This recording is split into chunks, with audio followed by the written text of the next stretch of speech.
like I said, the whole evening was great. Royal Liverpool is looking, to be honest, not great. No, that pause wasn't good. But like when you get certain courses, so like St Andrews, you kind of know that they're going to shoot good scores there. Really, if in the summer when it's burnt out, there's not many defences to it. Yeah. Now Royal Liverpool, it's a pretty flat links. It's got quite a few challenging holes, but because it's on the west coast rather than the east coast, like the rough has a tendency to grow thicker, right? And it's a little bit more lush. We've not had any rain. Like we've had a little bit, but realistically, for the northwest of England, like we've not had any in like comparison to previous years. Yeah. And Royal Liverpool, if it does get burnt out, I they could rip it apart, especially if there's like little wind. So is the rough just sort of really wispy, kind of not? It is a lot wispier than it should be. Right. Okay. Like there's a few patches, like, and I found it where the rough is relatively thick. Yeah. But if it keeps going like it is, it's just gonna get burnt out. Yeah. That's interesting because I suppose you've been quite a few times now. You've played it quite a few times as well. Was that your first time, Kieran, going? Yeah. Well, actually, I went in 2014 for the Open, but I don't remember. Don't remember it much. What was your? We'll assume this is your first time sort of walking on the course, I suppose. What was your take of it? Do you think I really liked it. It's I think Pete references it a lot. Is that it's very much a plotter's course, I found. Mm-hmm. I feel like you couldn't drive it everywhere and just expect it to be okay. Like you do have to you were hitting 4-iron, 5-irons off some tees. So I think it's going to be a plotter's course. But it was really, really cool. And like the 18th was pretty epic. I've never walked down like an amphitheatre kind of vibe before. So it was really, really cool in that sense. Yeah. The 18th setting is very, very cool. And it is like Kieran said, if it does stay on this course, like we are, as in the trajectory, we are talking about a course where Tiger will not hitting one drive all week. Yeah. It was his worst shot. Now, obviously, it's Tiger, but a course like this, it would bring so many more players into it because it's not reliant on power. Yeah.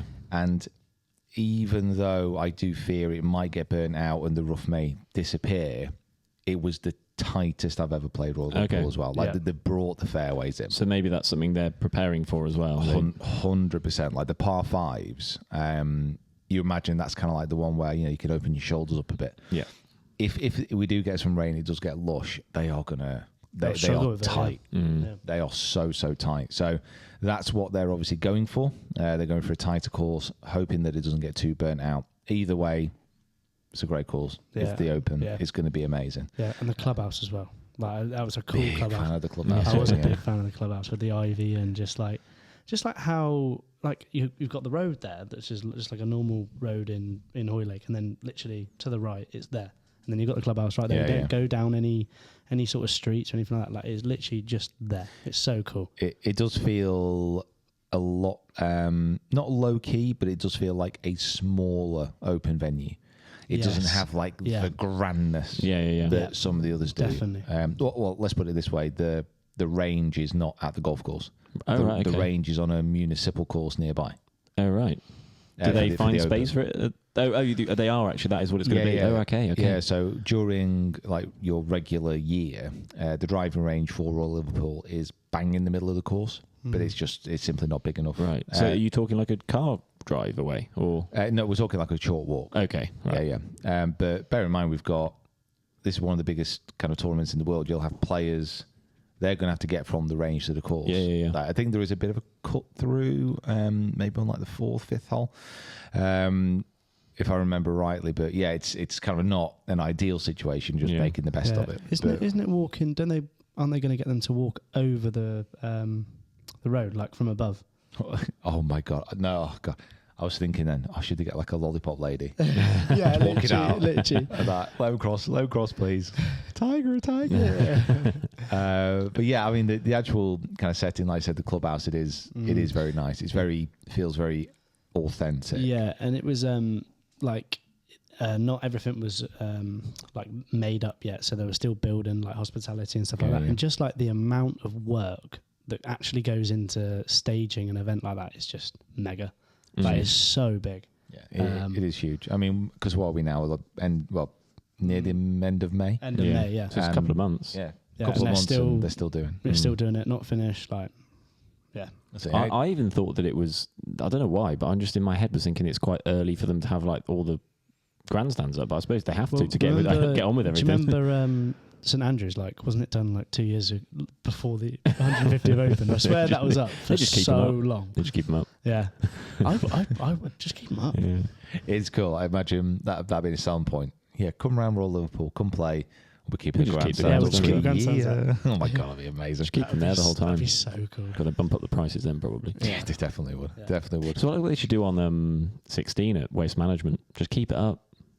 I completely agree. They have talked about in the past building like a permanent structure there. Oh yeah, I mean they'll probably get to that point, I suppose, wouldn't they? But it's a little bit difficult one because obviously that kind of setting in the 16th Waste Management at Scottsdale, it's amazing, and it does seem to be like one of the best supported events on tour. But it's only a sponsor away from saying, "No, we're not interested anymore." Yeah, to a lot of funding being pulled. So That's true. You could understand why they maybe wouldn't want to build a permanent structure. I'd imagine that the open grandstands will just get taken down and then taken to the next venue. Yeah. I reckon so as well. But I will say that I thought that the St Andrews one was bigger than the Liverpool one. It looked a bit bigger from like a height perspective. Yeah, height perspective. Yeah. Yeah, the height around the 18th of Royal Liverpool's not huge, but it's a huge amphitheatre. Yeah. That's the difference. It starts. How far down the fairway does it start? Or is it more? 100 yards in, do you reckon? Probably a bit more, like 150. Yeah, 150. It's big. And would that be in range of guys playing like they're not that is short enough for them to be hitting second shots in by then, aren't they? Oh yeah. I mean the final hole, the way it's made and where the green is, like a lot of players are going to be going for it in two if they manage to find the fairway off the tee. But there's a lot of like problems. Yeah, like runoff areas, rough bunkers. It is tight. Like it is. Like it is. And how close is the back of the grandstand to the green? Not close enough to backboard it. Thank you. That's fine. That's all I wanted to hear. That's all we need to know. They've done a good job there. They're good. It's quite nice actually. Did you see the cutout they've left in the top of the stand? So, no, I didn't. No. So when you basically hit into, I imagine this is when cameras are behind the players, hitting into the final green. They've got like a perfectly symmetrical grandstand. Apart from right behind the green, they've left like a gap of about, I think it's about 7-8 seats, and they're about like 4 seats deep, and you can see like the tower of the clubhouse, like in that gap. Oh, I didn't notice that. I honestly, I don't know if it's just like a coincidence, if they're going to stick something else there, but it looked really cool. Yeah. Like it seems like they meant it. Now, when you watch it, it's probably going to be covered up. But we must have some footage from that, surely. Yeah, I didn't notice that. Yeah, I think so. It did look cool.